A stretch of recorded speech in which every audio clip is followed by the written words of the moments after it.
Good morning. I'm not sure, is it our turn to do the introductions? Good morning. This would be the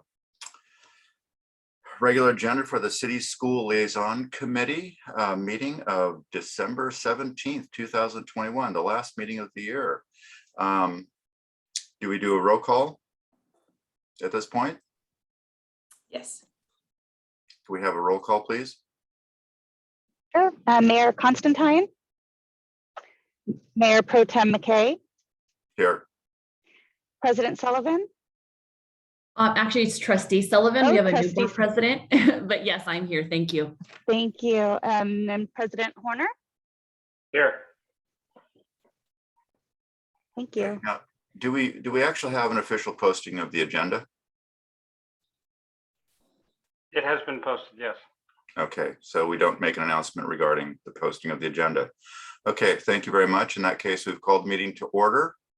Thank you, everybody, for being here.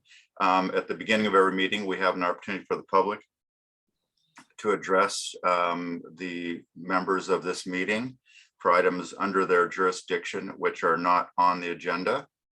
Do we have any public comment at this time? Okay, see no public speakers. I'm going to go ahead and close that section. In this case, we're going to move on to reports, and we're going to start with the joint City of Morgan Hill. I'm sorry, I wasn't prepared to run the meeting, but I'll catch up. Hang on a second. We're going to start with the school district's items. In this case, item number 1 is determine the condition of in-person meetings would present a public health risk and continuing teleconference meetings. And this is actually a joint City of Morgan Hill and school district item. Do we have a report? Yeah, if I can start off, and if Dr. Garcia wants to add anything else. Basically, this item is coming to you as a result of COVID and us continuing to operate with teleconferencing meetings versus in person. And so, as everyone probably knows, the City of Morgan Hill is still meeting via teleconference, while the school district has decided to meet in person. AB 361 was adopted, and it allows for agencies to opt to meet via teleconference, and that's what the City Council has decided to do, and that's something we bring to our council each month.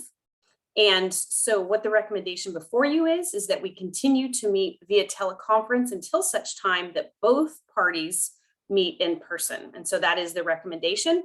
And so we will need to just take a vote on this to continue by teleconference. If this group decides that that's not the direction that they want to go, then we would just stop this meeting, and then we would agendize it for a different date, and we would go in person. However, once again, the recommendation is to continue today via teleconference. Okay, thank you very much. Report. Thank you very much for that report. Do we have any questions this time? Yes, I do, if Dr. Garcia doesn't have anything to add. Can you give us a sense of how long the city currently contemplates staying in this mode? You know, we returned as a school board to in-person meetings many months ago.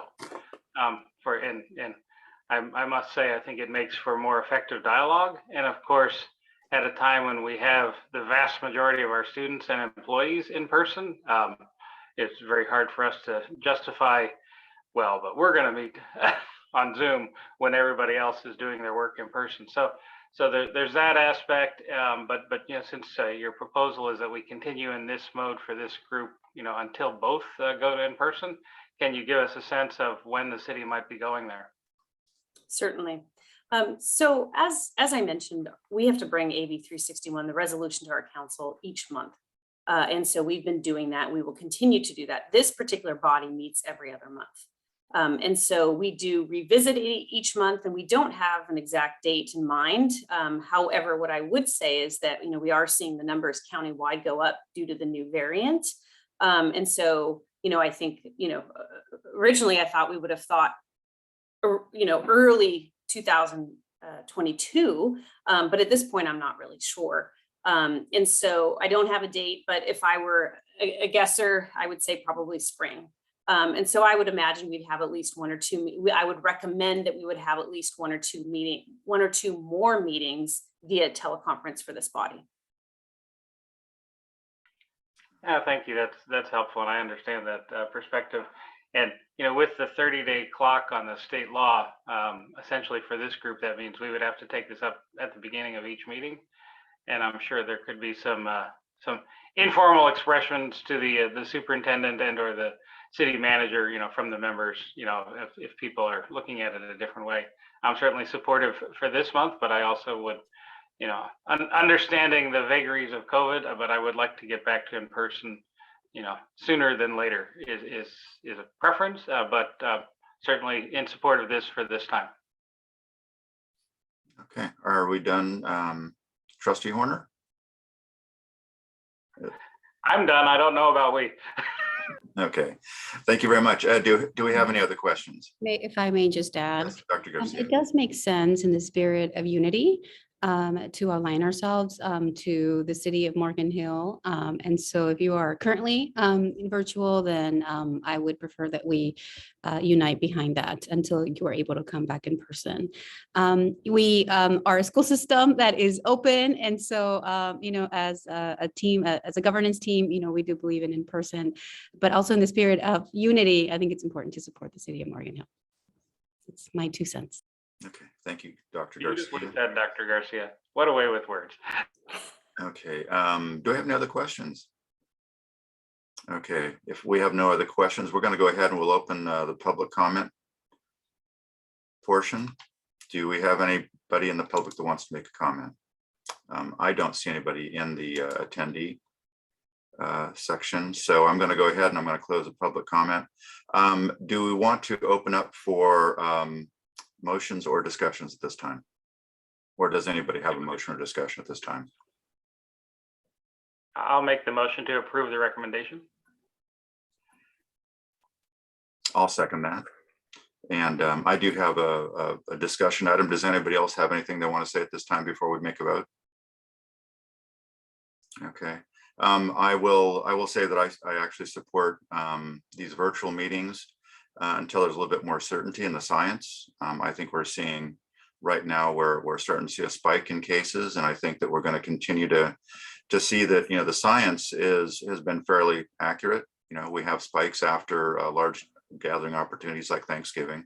I just heard on the news this morning, and we all, I think, have different sources that we rely on for our information. But I heard on the news this morning that Thanksgiving probably caused the most recent spike.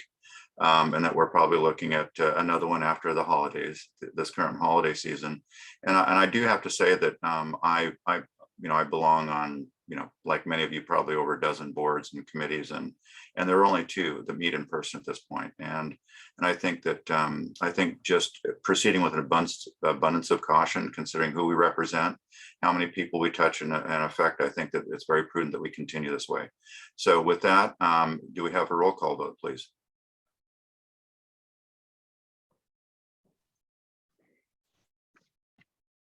All right, I'll step in. Mayor I got Constantine. Okay. Oh, sorry about that. Mayor Constantine?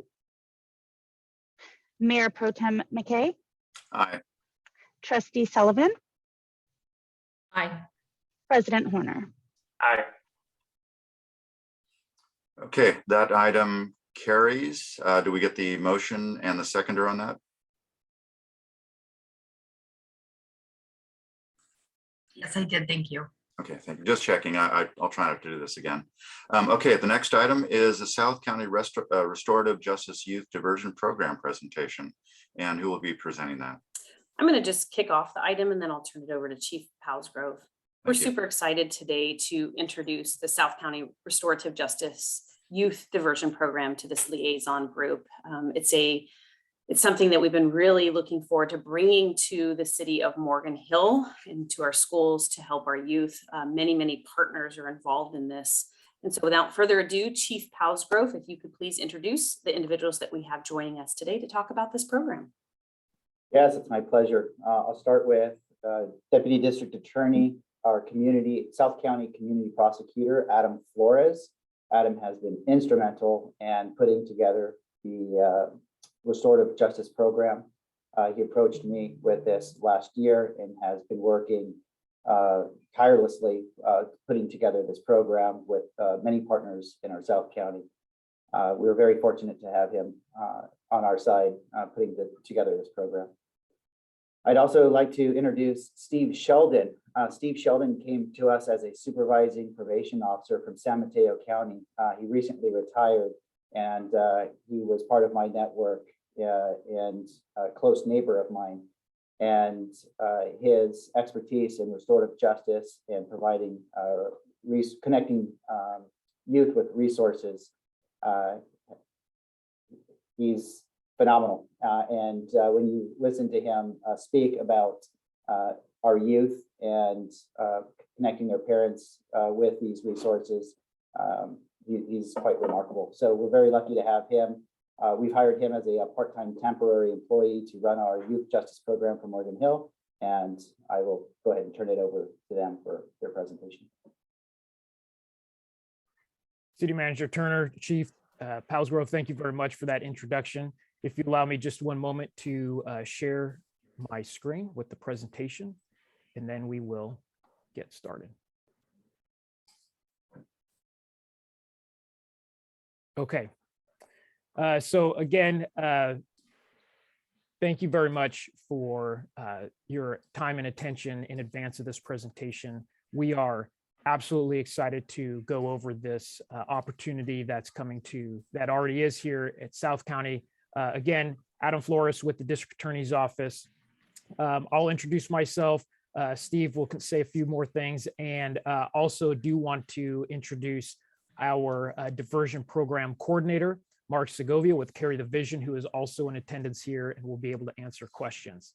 A little bit about myself before we jump into the presentation.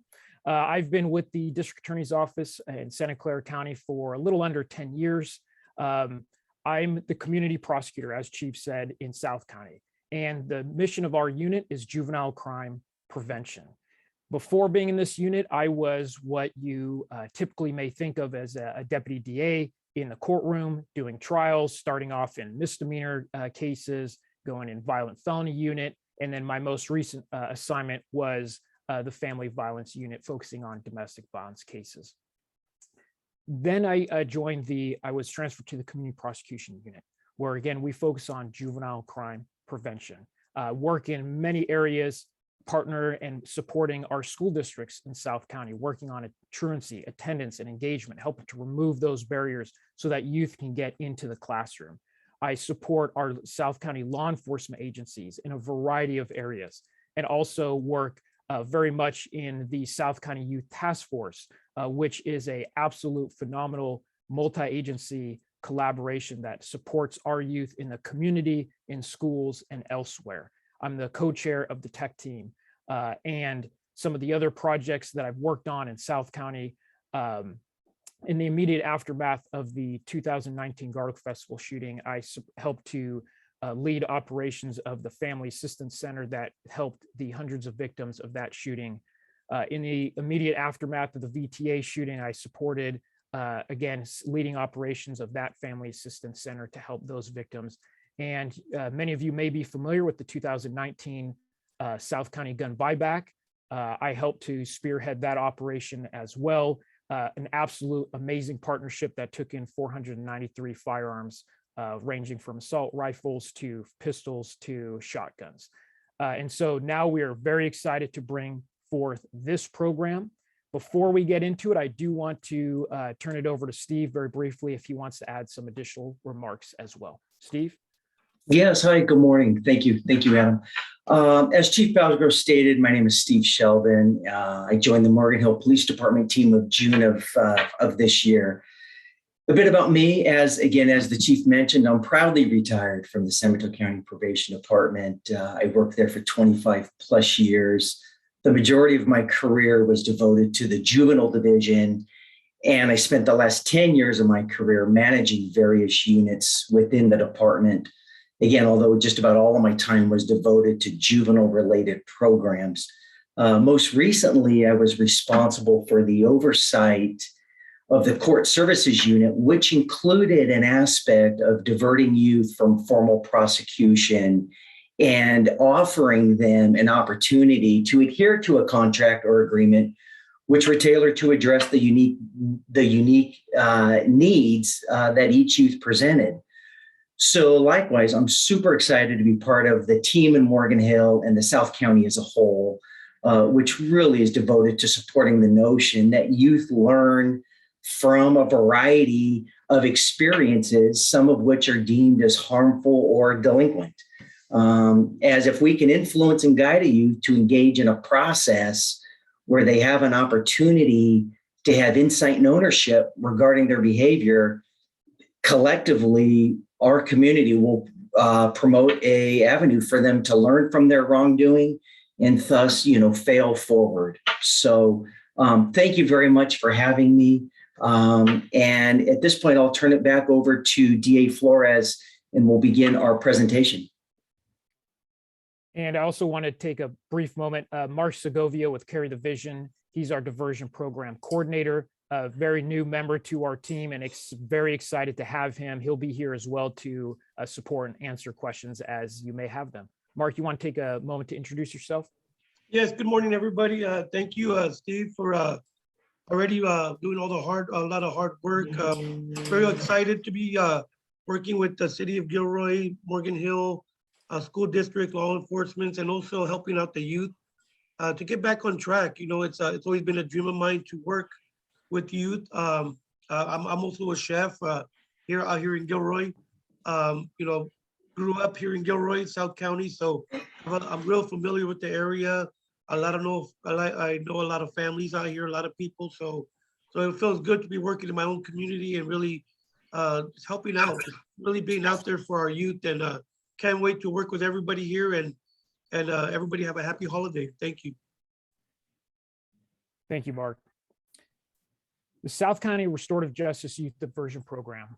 It is, in summary, an opportunity for youth who have involved in some alleged harmful delinquent behavior to really be steered away from what would be the traditional juvenile justice path and really have them steered back into community, where community provides an opportunity for them to address the harm and repair that relationship that has been damaged through whatever the behavior is, while at the same time providing the support and services needed to address really that underlying issue as well, right? Those root causes that may be generating that behavior that brings that youth before law enforcement to begin with.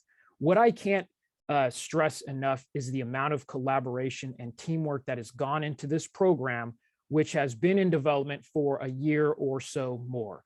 It is a range of agencies, from our law enforcement agencies to our school districts to our community-based organizations, all working together with a collective vision to help the youth in our community. You will see here, just from the logos, you have our South County LEAs, the Sheriff's Office, Morgan Hill PD, Gilroy PD. You have both school districts, Morgan Hill and Gilroy Unified. And of course, you'll see a host of community-based organizations, Carry the Vision, Rebecca's Children's Services, Community Solutions, New Hope for Youth, Living Above the Influence, and Differential Response, as well as Connection Practice.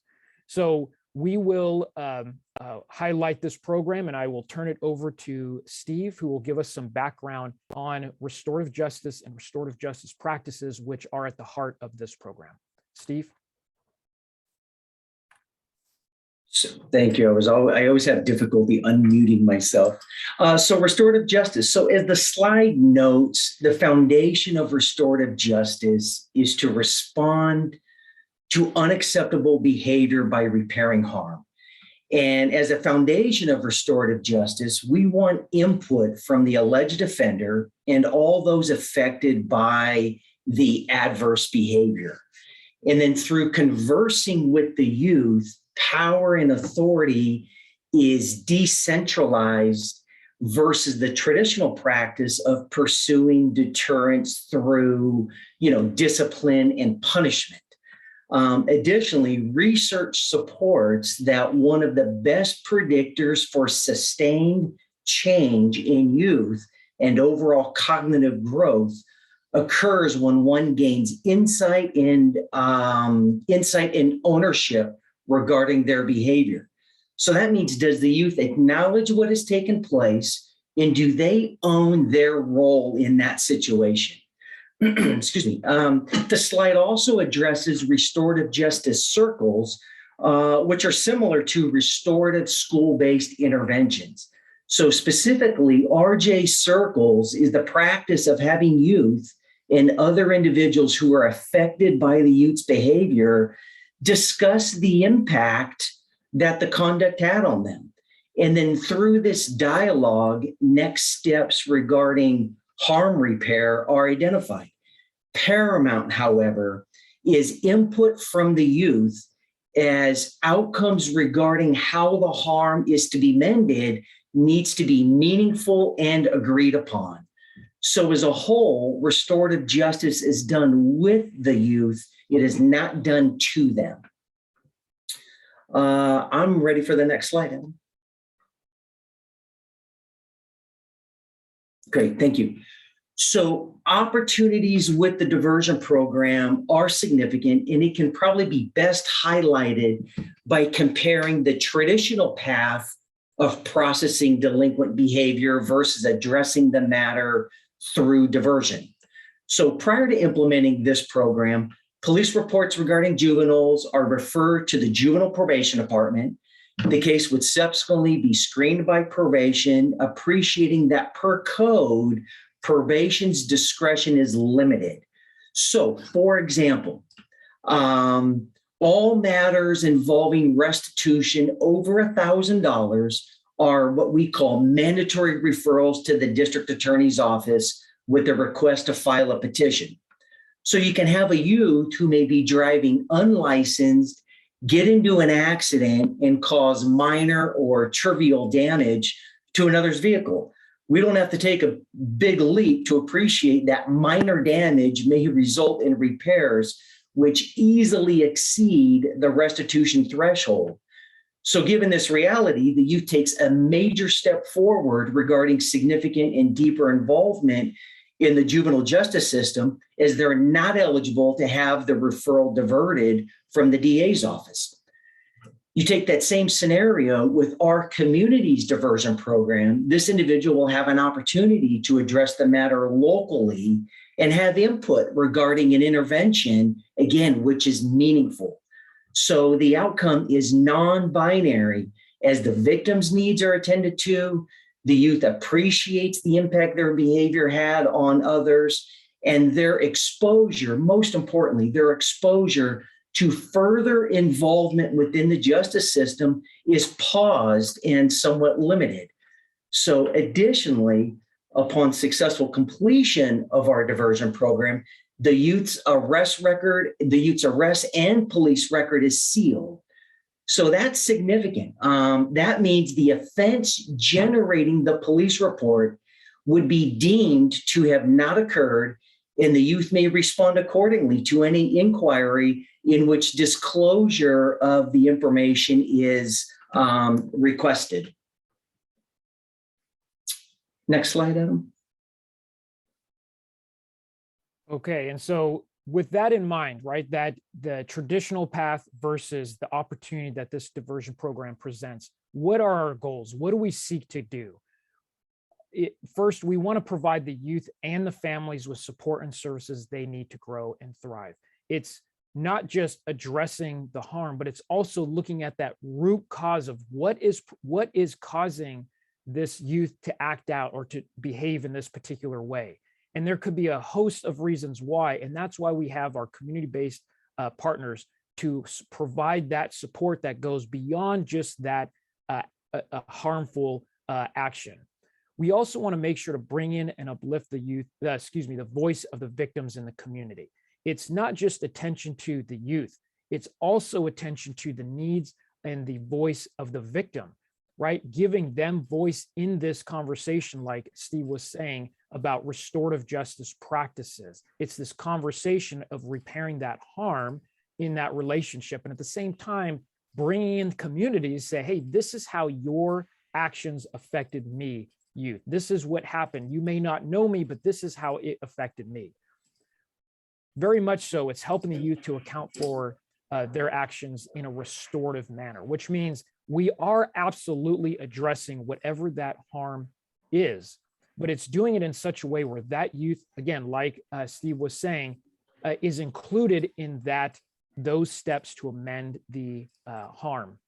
We want to make sure to bring in, hold family and community accountable for supporting that youth. We want community to be a part of this program, and that's absolutely a fundamental aspect of it. We want to make sure to use that language that families understand, to meet them where they are.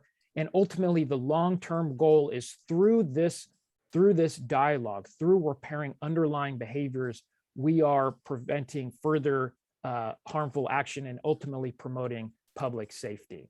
Now, how is it that we are going to get there? We are going to be serving all youth and greatly benefit underserved youth because we are going to be addressing the needs of the particular youth. It's really case by case addressing the youth. Reducing racial and economic inequalities, again, by providing a tailored approach that is for the youth based on their needs.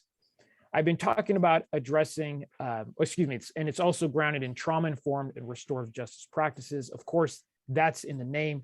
Steve went over what that is, and we'll go over how that is incorporated in this program with the lens of we understand that youth come to us with trauma, with prior incidences where they have been affected, and that causes or influences certain behavior. And so that's why we focus on that root cause of what is causing the youth to behave in this way.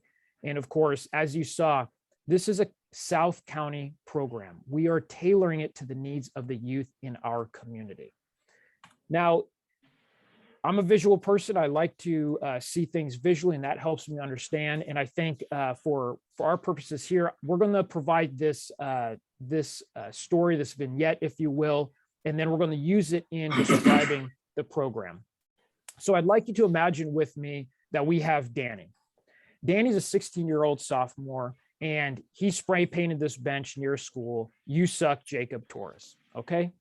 And while this is happening, a resident nearby sees Danny, calls 911, police show up, they contact Danny, they search his backpack, they see there's a spray can, he's got spray paint on his pointer finger.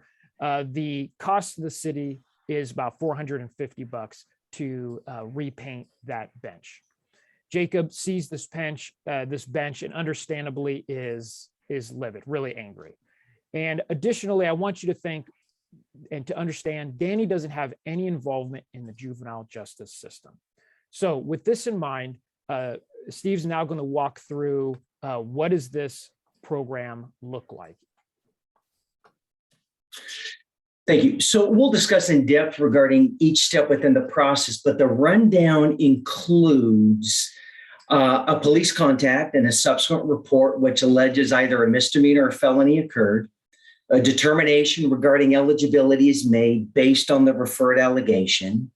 And intake interviews conducted, followed by identifying individuals who would be important to include in the subsequent restorative justice circle. And then we want to work on building and repairing harm which occurred in the community, along with introducing the youth to some pro-social activities such as job skills or mentorships. And then upon graduation, as we've already discussed, the youth's arrest record is sealed and the matter is deemed to have not occurred. So the diversion program framework. So looking at the program's framework step by step, I'll address the first part of the program with DA Flores highlighting the second half of the process. So conduct occurs and a police report's generated. Keep in mind our scenario regarding Danny, who vandalized the bench by painting on it, right? So he's cited for misdemeanor vandalism, and the report is sent to the police department's point of contact, me from Morgan Hill, for juvenile matters regarding next steps. So the report is screened for eligibility, which includes criteria that all must be met. So some of the criteria, so the youth must be 17 or younger at the time of the offense.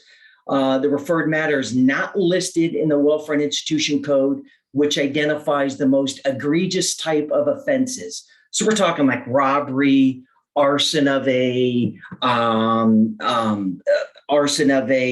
occupied dwelling, mayhem, etc., those sort of offenses.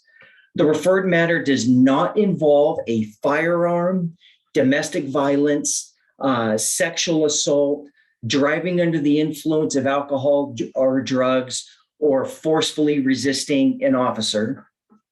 And the youth does not have significant delinquency as far as history goes, or the youth has previously not been placed on the diversion program.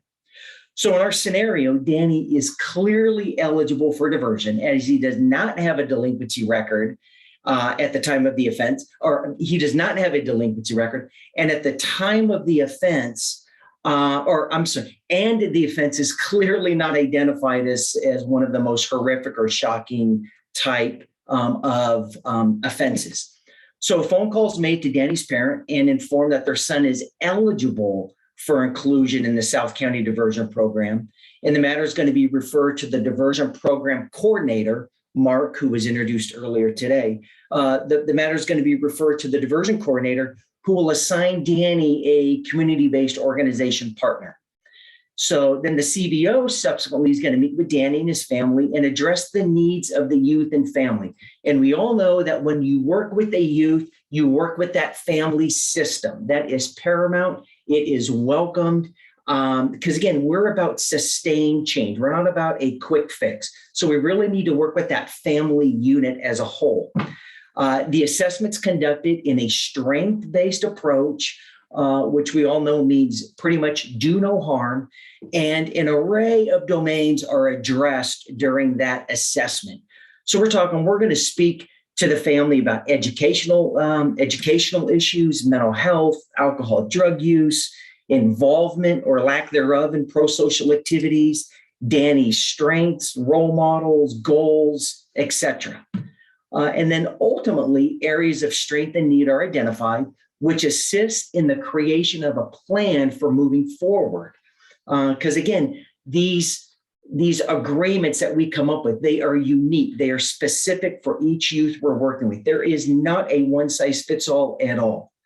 So, and then regarding accountability, and based on our scenario, Danny and his family are provided information about the Restorative Justice Circle, which again, at its foundation, is a way to discuss a matter which seeks input from the victims, community partners, from Danny, and any other individuals who are deemed appropriate. And as we know, the goal of this discussion is to provide Danny an opportunity to gain insight and ownership regarding his behavior while he participates in a process where he learns about the impact his behavior had on others. Ultimately, Danny will have a voice regarding accountability as the Restorative Justice Circle pretty much becomes a platform which assists in repairing harm which has occurred, rebuilds the relationships of those involved, and as a whole strengthens the youth, the families, and the community. So thank you. And like I said, DA Flores will address the next few phases of the program.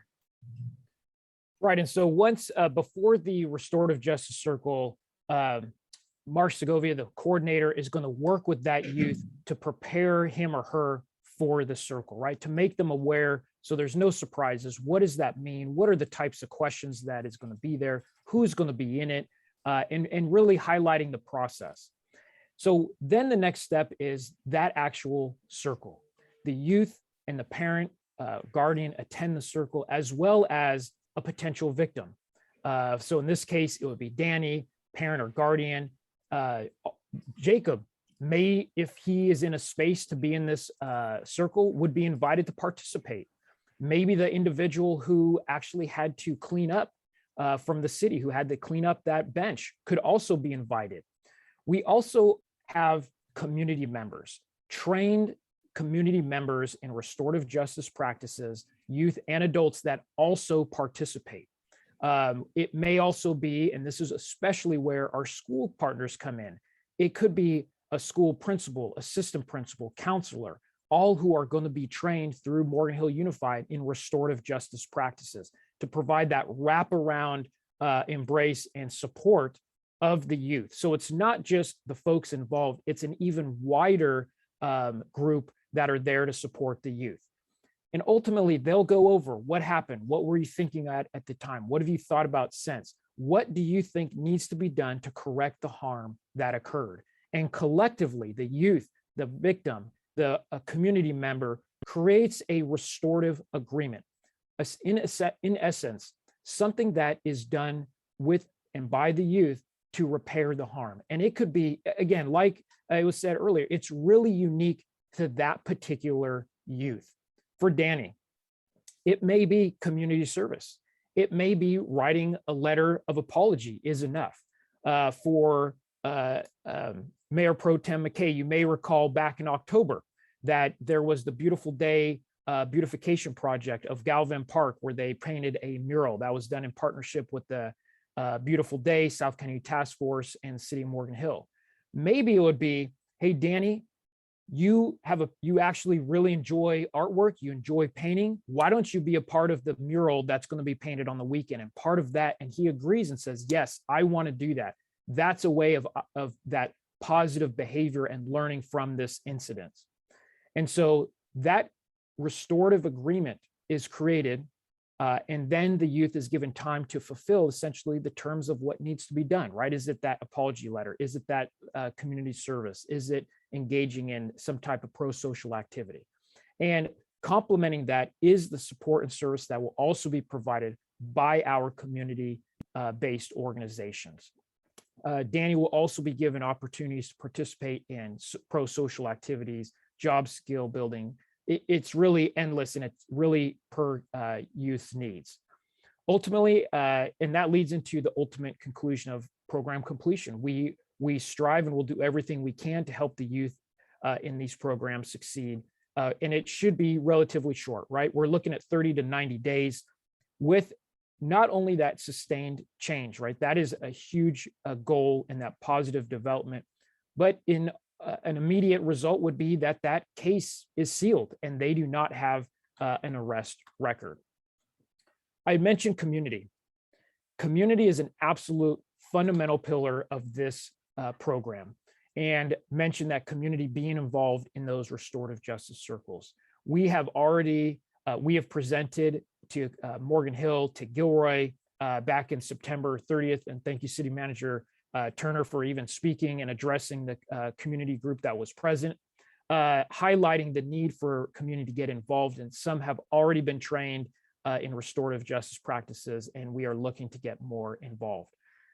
We also seek organizations, businesses, individuals, anybody to support, whether it's from mentor of youth, providing opportunities to volunteer, job skill building, whatever the case might be, financial incentives, and of course, to financially contribute. So it's not just the youth, it's not just the victim, it's not just our school, it's not just our community. What you are seeing is a collective approach to supporting the youth, harmed person, a victim, and community working together. Before I conclude the presentation, Mark Segovia, would you like to add any additional last points before we turn it over for questions? There we go. Sorry about that. Trying to find the unmute button. You covered a lot of great information there, Adam. We already have two youth that we're going to be working with here the next week. It's very exciting to see some changes happening here in South County, to be working with these working with families, especially to find the trauma. I come from a household of a lot of trauma. And I never had somebody come to my house or really help me when I was a youth. So to have this opportunity to be working with our families, especially with the families, because we don't know what's going on in the houses. We don't know what difficulties they're having. And as working collectively with Gilroy and Morgan Hill as a team with all these different nonprofits, it's going to be amazing to really get in there and get the root problems out of the way, and just assist with further beyond this program, with programs, with job assistance, with getting them into boxing, getting them into karate, getting them to do some art studios, some mentorship programs. And We need community members. We need leaders in our communities, business owners that say, you know what, I want to mentor somebody. So definitely, if pass the word around, we're looking for people, and any idea is really appreciated. Thank you so much. And with that, we will open it up to questions or any comments. Thank you very much again for your time and attention. Great. Thank you very much for that presentation. Do we have any questions at this time?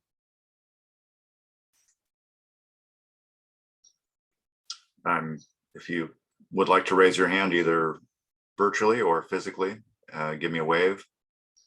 There we go. Okay, Trustee Horner, please go ahead. I tried to give somebody else a chance to go first. Thank you very much for the presentation and the information. This is very important work. I'd like to understand a little bit more about the qualified aspect for a lot of reasons. One, including, we have some members of the community where their students may not, or their children may not be involved in this, but they're like, oh, you're just going to let crime run rampant through our schools. I don't believe in this RJ thing. And I think it's because they don't understand the qualification, phase. This is not the answer to everything, but it's hopefully a huge answer to a huge thing, and particularly most effective when we reach, young people earlier rather than later, right? So can you help us understand, of the, statistically of the referrals, to Gilroy PD or Morgan Hill PD or the Sheriff Department, roughly what fraction of those do you find are qualified for this program? Is it 10%, 90%? I have no sense of kind of how many of our young people that come in contact with law enforcement, and obviously as a school district, we want to minimize the need to do that at all in the first place. But how many by the time that they enter consideration for this program, what fraction are considered eligible? So if I may address that, and that's a wonderful question. Thank you for asking that. So this program is very inclusive, and the way I get to that ultimate finding is we actually ran statistics since going back to 2018. And what I had the MA pull was just the number of arrests for youth from 2018 all the way through the current date. And I think I had to run it. I think at the time it was early December. So just for the heck of it, I'm going to say that's a 4-year inclusive period. And I looked at all arrests for youth. Now, again, just appreciate, I'm just looking at the offenses that youth were arrested for. As we know, this program regarding eligibility also, there's a history qualifier. Again, this isn't for the youth that's a repeat offender over and over and over. This is mainly for the youth where it's kind of a one-off, or the youth doesn't have a significant delinquency history. So looking at the data from 2018 to present, there were almost 400 citations given to youth, 376 to be exact. Out of those citations, 89.6% of the citations of the youth arrested stemming from the offense alone would have been eligible for this program. So I think that is awesome, how inclusive it is. And also, again, addressing your point, dosage has been proven to be paramount as far as how we intervene. Some kids will need a higher level of service than others. I used to have kids on probation, well, not on my specific caseload, but when I was in the management realm and providing trainings for others, there would be certain kids we would have call probation officers once a week. Every single week, I need you to check in just to let the kid know I'm there. And more importantly, I'm thinking about you and I care about you. I want to know how you're doing, right? And even if the kid had nothing to talk about, I would tell the PO, hey, will you tell them how you're doing then? Just keep that relationship going. There's other kids you couldn't do that, because the more involved you are, the more harm you're going to do. So that's the kind of dance you have to do, is determine, as you're working with this youth individually, what level of dosage or intervention does somebody need? I'm not going to have a kid who's just brand new experimenting with marijuana and put him in a group where it's a bunch of individuals who are suffering from meth use and they have tracks on their arms. That's not the right intervention. But the kid who's experimenting with marijuana needs something. So our job, Mark's job, the community-based organizations, the clinicians we're working with, the important part is to determine, where's this kid at, meet them where they're at. So again, getting back again, to the eligibility, it's very inclusive. And again, there's just because, I'm sorry, here's what I wanted to discuss. Just because somebody's eligible, it doesn't mean they may be appropriate.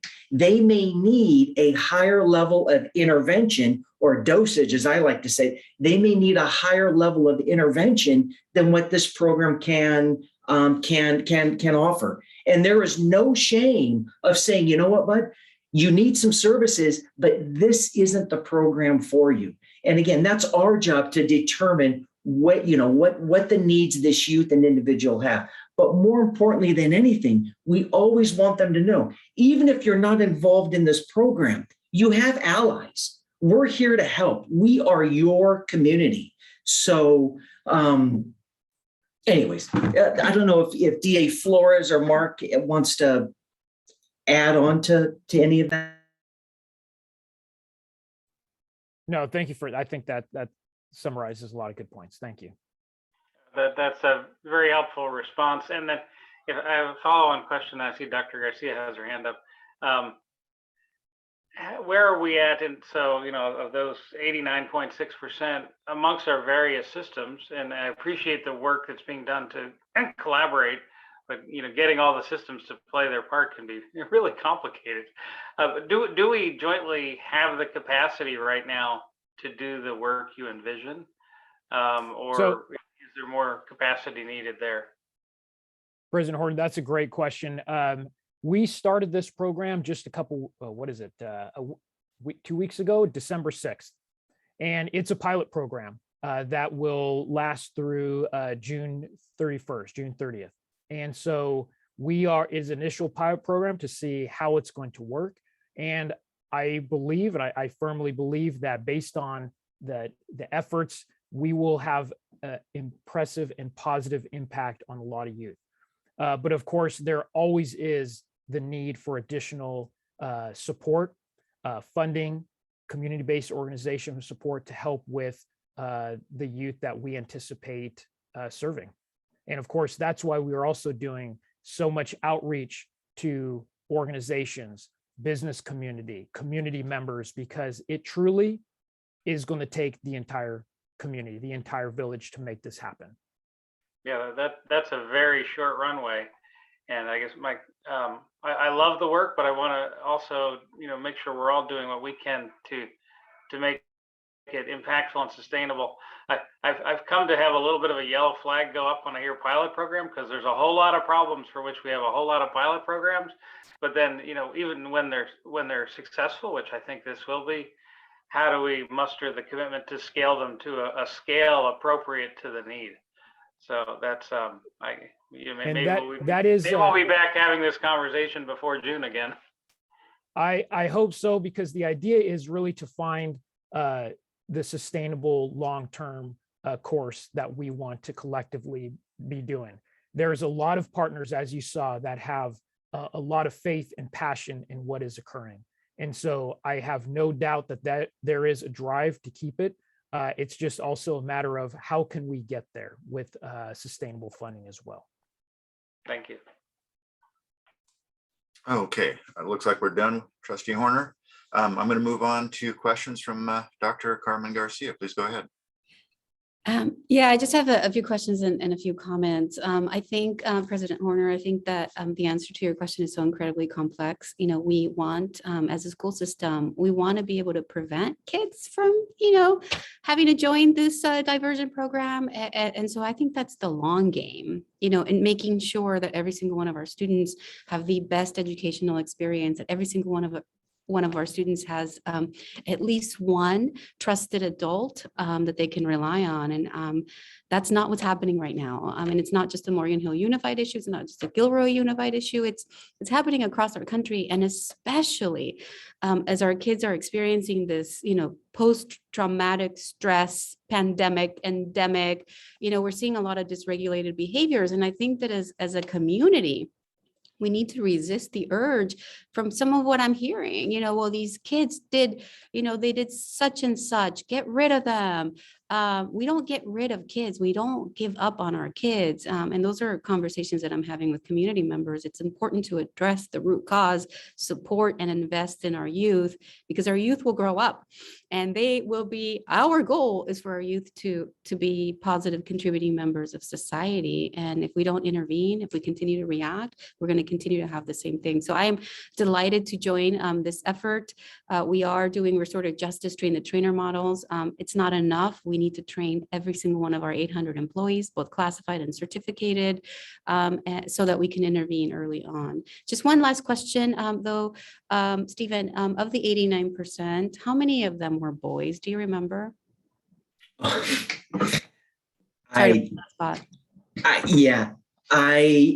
don't know. I actually did not ask for that breakdown.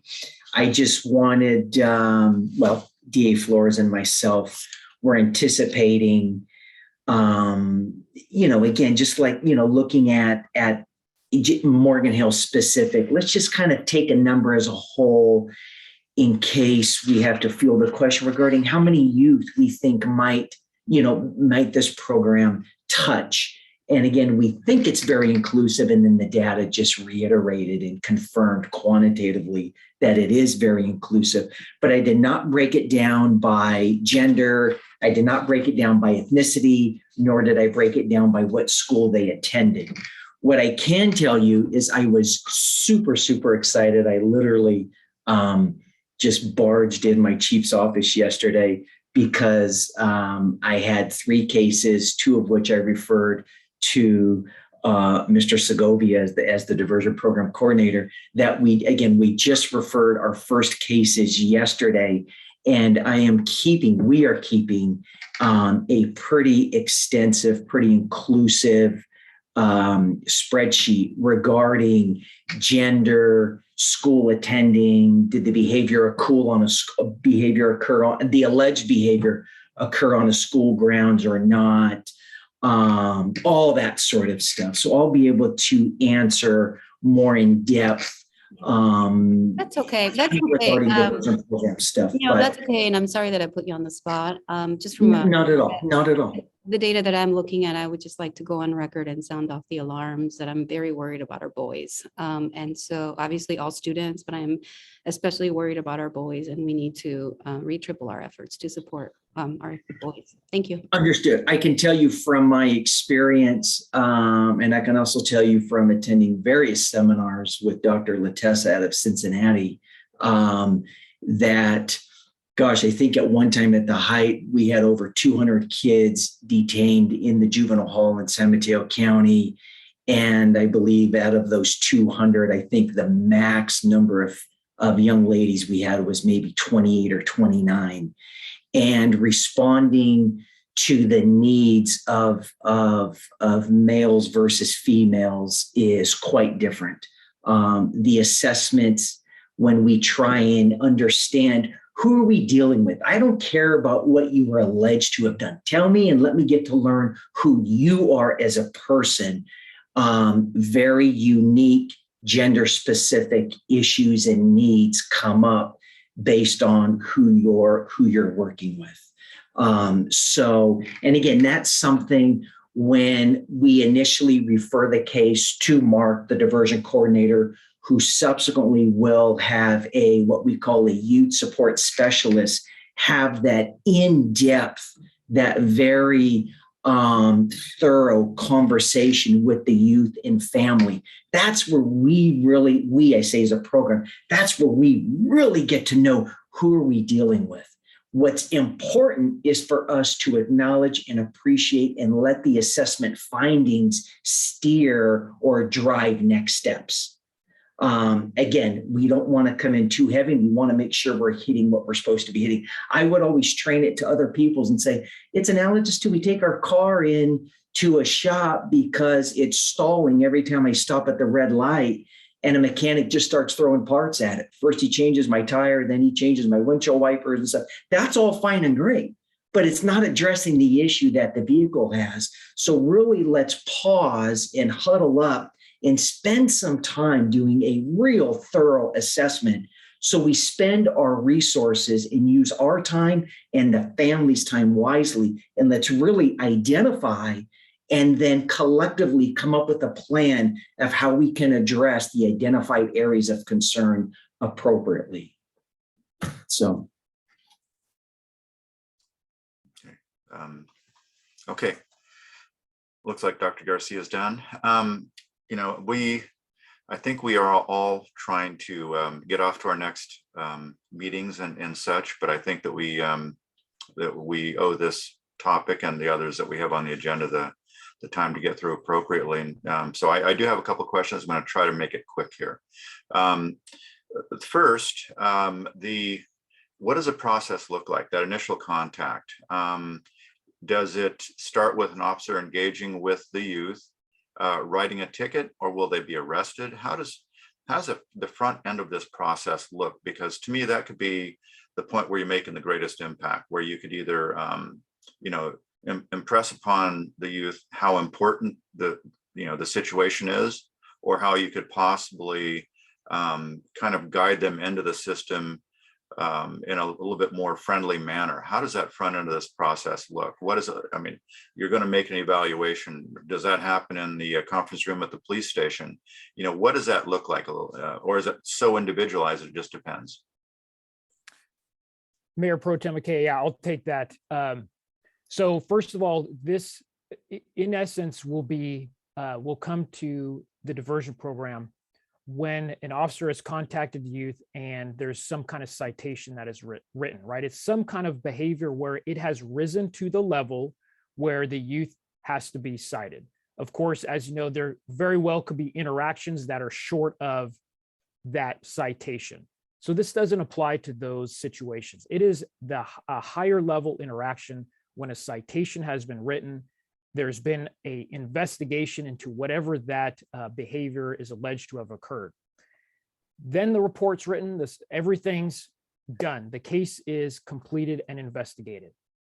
It is at that time that Steve Sheldon will receive it, and then he will review it. So it's not in the field, it's not a quick determination. He takes a look at it, reviews it in its totality, looks into the youth's history, tries to get a better sense, and then after making that determination, then refers it to the diversion program coordinator. So they're going to enter the system. They're going to enter the system as if it was, you know, a normal criminal activity, and then it's after it's been investigated that's where things change, really. But the whole front end of that looks like any other normal arrest, citation, or whatever. It's after they've been through the investigation that's when the diversion program kicks in. Yes, they come into contact with police, and and a citation is written. Yes, but I think what's important is to highlight that diversion away from, instead of going down the route of going through the juvenile justice system to juvenile probation to juvenile court, they are diverted away. And I would also like to highlight and bring it full circle. Yes, there is an arrest. Yes, there is a citation. However, successful completion of the program results in that arrest and citation being sealed as if it never happened, which means they can say to a job employer, no, there's legal language that they can say, but in essence, No, it didn't happen. And so, although it's as if that never left the police department building, and even in the police department building, it is sealed as if it had not occurred. Okay, thank you very much. That helps me understand how it's going to be approached. And I just wonder if there's a way to consider how you even enter that person into the system at that point too. The other question I have, hopefully it's a brief question, that is that it sounds like this is going to be such a highly individualized program. It's going to take quite a team that can address each individual need. And I have great confidence in our community-based organizations. I think we have an organization that probably could very well work with the juvenile in this program. But in the background, is there kind of a checklist? We've milestone A, B, C, and D, or is it going to be so highly individualized that you're just really going to it's going to go by feel and what when you say complete the program, who decides that and what does that look like? Or are we still trying to figure that part out? No, so, and I'll say a few words, then if Mark wants to add in as well. So it's really going to be the restorative agreement that is going to be the milestones, right? The group, the youth, and the collective restorative justice circle will create that restorative agreement, and there will be milestones or steps that need to be accomplished. And that will be done also with, we didn't go into this specifically, but the circle keepers as well, who oversee that circle. And so then that agreement is going to be provided to the youth, the circle keepers, and to Mark. And Mark is going to be the one who oversees that completion. Mark, is there anything you wanted to add to that? No, definitely, it's constant communication, working with the CBO, the law enforcement, working with getting the restorative justice circles in order, getting them the dates, getting the agreements. Say we have a youth that says, okay, I want to pay back the $450 for the bench. Well, okay, well, how are you going to do that? Well, we got to find you a job or start volunteering or doing stuff like that. And it's my job to work with the CBOs to say, okay, here's a timeline. We got to figure out the timeline. How are the youth doing? How are the parents doing? How's the family doing? That's just constant communication with them. And then that's what we have our first two cases that did come in. Once we start going there, we're gonna find misses. We're gonna find stuff where we could improve, because we're all learning this new very unique program where we might need to add some steps, or we might take out some steps. So it's definitely a process that we're all going to be working at to not just say, here you go, work with the youth, talk to you later. It's constant, weekly. How are you doing? Going to the parent, going to the kids' home, talking with the youth, say, what's going on? Where are we at here? Just constant communication. So it sounds like the system, this process is incredibly individualized. You essentially are entering into a contract with the youth to say, you complete these items and your records will be sealed. And so I see that this is going to rely heavily on the quality of our CBOs and that ongoing interactions. And the good news is I think I have great confidence in our CBOs. So I think we're in really good shape at this point. I've got a lot more questions, but I think I can probably get access to some of you after the meeting. With that, I'm going to go ahead and close this question period unless there are additional questions. Mayor Pro Tem? Yes, ma'am, please. You have a member of the public that has their virtual hand raised. Yes, I was going to open public comment. I saw. So Carla, I believe. Carla, we're opening public comment. If you'd like to speak, could we get Carla? Good morning, everyone, and thank you for allowing me to be on here. So I'm actually a youth speaker. I do a lot of workshops. I've completed mental health, and so I would really like to get involved. I actually have Mark Segovia's number, so I will definitely reach out to Mark after this meeting and see how I can be available and help everybody out. And I love what you guys are doing. I think this is amazing, and we really, truly need this. I lived in Salinas, and I know a lot of different backgrounds, so I'm available to talk to anybody after. I would love to help. Thank you, guys. Okay. Thank you very much, Carla. I don't see any other speakers. I think Carla's hand is about to go down. So with that, I'm going to close the public comment period and open up the floor to motions and discussion. Or we just receiving this report? Correct. Okay, we're just receiving this report. Does anybody like to make a closing comment? Okay, well, unfortunately, sorry, my microphone works. From the very optimistic side of me, I think this is the kind of program that we really need. I don't know what other communities are doing it, but I know that sometimes we do have to get out there and we have to start something. I share Trustee Horner's concerns that, you know, we're really kind of starting from scratch, but also fully believe that sometimes we have to go out and we have to break things to the point of success. And I think that this is an opportunity to get out there and change lives. I think that unfortunately our prison system is a panacea, which really doesn't cure anything.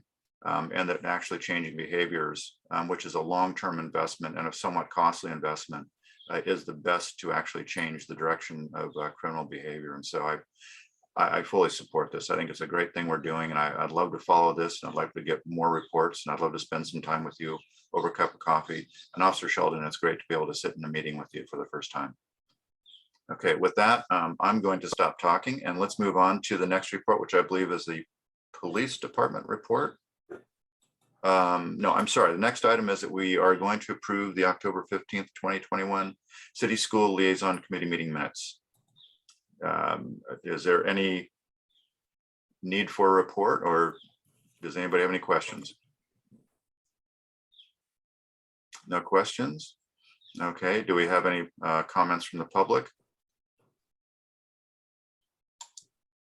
Okay, I don't see anybody with their hands raised unless you see it. With that, I'm going to open and close the public comment period, and let's move into motion to approve the October meeting minutes. Do we have a motion to approve?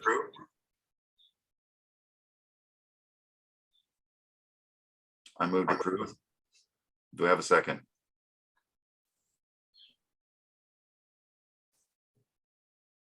John, can I suggest that you second, because with all due respect, Mayor Pro Tem, I'm going to abstain because I wasn't in the last meeting, so I can't attest to what occurred. So my apologies for forgetting that. Yes, I'm happy to second the motion. Okay, great. With that, thank you very much. Do we have any discussion? Okay, let's go to a roll call vote, please. Mayor Pro Tem McKay, Aye. Trustee Sullivan, I abstain. and President Horner. Okay, with that, I'm not sure if that carries or not. Yeah, we'll have to talk with our city attorney on how this works. And one option is just to wait and bring this back at the next meeting. Okay, great. Thank you very much. I don't think it will have great earth-shaking consequences. Okay, great. The next thing, moving right along, City of Morgan Hill report. We have a police department update, and who might be giving that report? Chief Palsgrove. Great, thank you. Please go ahead. Good morning, everybody. Give you police updates, both on program levels and public safety updates. Our school resource officer is currently assigned to Live Oak High School for the majority of his work, and is working out there to address behavioral issues at the lowest level. He's going to be presenting a Run, Hide, Defend training the first quarter of 2022. That's also available to organizations out in our community, but he'll be presenting that at the school district or at the schools. Parent project, he has 2 classes left, and then that session will be over, and then we'll be looking to set new dates for 2022. As you have heard, the diversion program just recently got up and running. We've already have 3 referrals, so that's off to a wonderful start. Thank you to the school district for allowing our tobacco grant officer to do a vaping presentation for the school. That was well attended. We conducted it on Zoom, and there was over 100 students that attended. Moving to public safety update. As you all know of the group fight that we had at Live Oak that went viral on social media, where students were arrested for that fight. We had a large response to the school, but that has since been dealt with. This month, we've had 2 knives and brass knuckle on school campus. Those students were arrested for bringing those weapons onto campus. We, according to our discussion prior to the school year about reducing citations for tobacco and vaping, we have been successful on that front. The school's been addressing those issues, but there hasn't not been any citations, but for one, and that was possession for sales of marijuana on campus. So in that regards, we're doing meeting that goal. And then, as you all heard, or should have heard by now, the TikTok challenge regarding the threat that went viral, and that was a national issue. We spent a significant amount of time yesterday mitigating that, and we're in contact with the FBI, and we have an extra presence out in the community today with officers out of an abundance of caution. We do not have any threats that have been substantiated. We had a burglary at El Toro a while back, a couple months ago now, and the suspect in that case, while the case is still under investigation, was arrested for an unrelated offense, and the officers are still looking for the property that was taken, electronic equipment. Looking at the overall number of citations on school grounds, to date, there's been 22. I was taking a look at comparing that to fiscal year 1920, where we had a total of 55 citations. We are currently at 22. So hopefully we will have some intervention between now and then to address that. Otherwise, we're at a 45% increase for violence on school campus. Now, with that said, we recognize that due to COVID, that's limited some of these services that people are receiving out in our community. That, coupled with zero bail, where people would go into the justice system and receive assistance and mental health services there that are no longer being received. Those effects are being seen in the community, and our aggravated assaults and batteries are also up in our community. And oftentimes what's going on in our community is reflective in our schools. And so we are continuing to work on both fronts in the community, in the schools, to apply best practices and try to curb those incidences.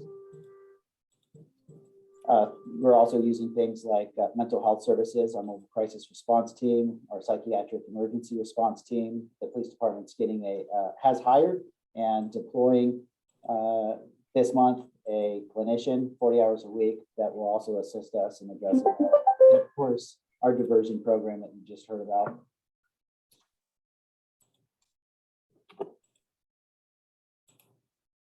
And that concludes my department's report for this morning. Thank you. Thank you very much, Chief Paulsgrove. Do we have any questions? Did I see a head nod from Dr. Garcia? No? Okay, I'm sorry. I'm trying to be very attentive here. Okay, with that, I don't see any questions. I don't have any questions. Do we have anybody in the public that would like to ask a question? Okay, I don't see anybody in the public, so I'm going to open and close the public comment. And I believe all this is just accepting a report, correct? So there's no need for any form of vote. Thank you very much. The next item would be from the Morgan Hill Unified School District, and we're going to go into a COVID update. And who would be giving that report? I will be providing that report. And so we wanted, I want to be able to remind you where we were I started July officially. July and August, there was a lot of concern in the community with reopening our schools, and we had a lot of forums trying to assuage concerns around reopening. And understandably, there was a level of concern for the what if, but our proud and happy to report that our schools remain open. Our COVID-19 safety mitigation strategies have been working. And so on the right hand, those are my kids who are now fully vaccinated. And so for members in the community, and if for your own children and for your own grandchildren or your friends, nephews and nieces, please encourage them to get vaccinated. This is our last week of the fall semester, so happy week 17. And so I've listed some of those mitigating layers that are aligned to CDPH mandates and requirements and recommendations. So masks continue to be required indoors for all students. We recommend the use of masks outdoors, but it's not a requirement. Over 95% of our staff is fully vaccinated. The remaining 5% test on a weekly basis. We also provide weekly testing of our athletes and band members and among others, and those are again in alignment with the CDPH guidelines. And each school site, including the district office, offers free weekly testing with rapid antigen for staff and students. And we sent this out to our community, tips for gatherings during the holidays. I won't, in the interest of time, I won't go over it in great detail, but help us to encourage our community members to get that booster. Omicron is upon us and it's a bit scary, but the booster will help us push it away. And so we're also recommending to our families that they test pre and post after gatherings. And lastly, happy holidays from my family to yours, and also happy 2022. Short and sweet. Thank you very much for that report, Dr. Garcia. Do we have any questions? Okay, I don't see any questions. Well, there we go. Trustee Horner, please go ahead. Just a quick word of thanks to Dr. Garcia and all the staff and all the families for the excellent work. As you started your report, you know, we were there was a lot to be concerned about. There's still a lot to be concerned about. But I just want to take a moment to thank you for work, and also going back, you know, Chief Paulsgrove and the police team and everybody and our first presenters. I just really want to express deep gratitude for all of that, and also emphasize, you know, if you're qualified for the booster and haven't gotten it, why wait? Go today. Everything we can do is helpful. Thank you very much. Thank you very much. Anybody else? Okay, in that case, I'd like to add, you know, ditto what Trustee Horner just said. You know, I'll try to keep it brief that way, but I do want to say that Dr. Garcia, you brought so much to this community in the way of your leadership, and you brought an incredible looking family too. So we truly benefit from your presence. And I will also echo thanks to Chief Paulsgrove, to Captain Sheldon, or I'm sorry, Officer Sheldon, and District Attorney Adam Flores for some great reporting today. I leave the meeting a little bit smarter. So with that, unless I think we have other reports and updates, do we have any other reports and updates? No, but if I may, Councilmember McKay, just for the public's awareness, Steve Sheldon is now a civilian and not a sworn police officer. I think that's important for our public to know when he's reaching out to them that there's a distinction between the two. Thank you. Okay, thank you. Thank you for that distinction. I'm going to make that mistake a few more times, I'm sure. Do we have any topics for future meetings? Okay, well, we do have an adjournment next, but does anybody want to make those closing statements that sometimes we like to make at the end of the year? Or have we already done that? Okay, looks like. Oh, I was sorry, I couldn't unmute fast enough. I just wanted to wish everybody a happy and healthy holiday season, and looking forward to seeing you all again in the new year. Okay, thank you very much. It's been great to be a part of the team working with you all. Have a very happy and safe holiday season, and look forward to seeing you all next year. With that, I'm going to adjourn in the spirit of the holidays. Thank you very much. Bye now. Take care, everybody. Bye. Bye now.